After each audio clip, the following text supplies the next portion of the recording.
Hi mga ka-Jinger! Parang sagwa no, Jinger? Anyways, dahil gagawa ko ng pandesal ngayon, ang papakita ko kung paano mag-activate ng yeast. Pero before ako mag-proceed, please give me a thumbs up and click subscribe. So, my recipe calls for 2.5 teaspoon of yeast, kaya lalagay ko siya in 1/4 cup of warm water.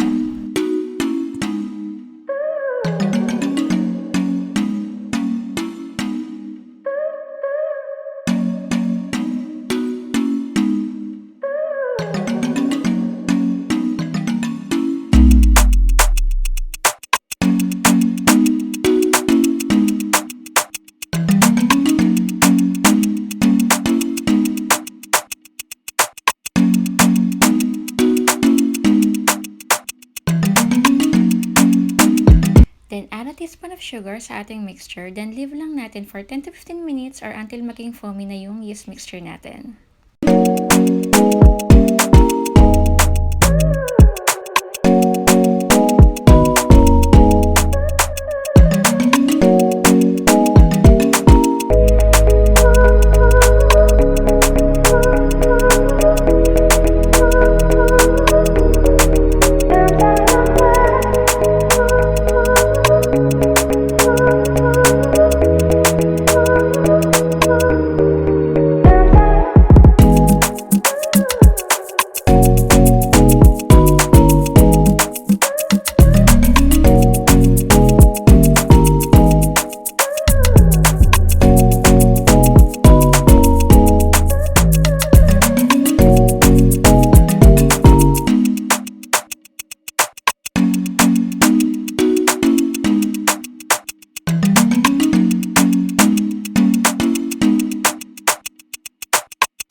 Ayan, activated na ang aking yeast. So, pwede ko na siyang gamitin sa aking gagawin na pandesal.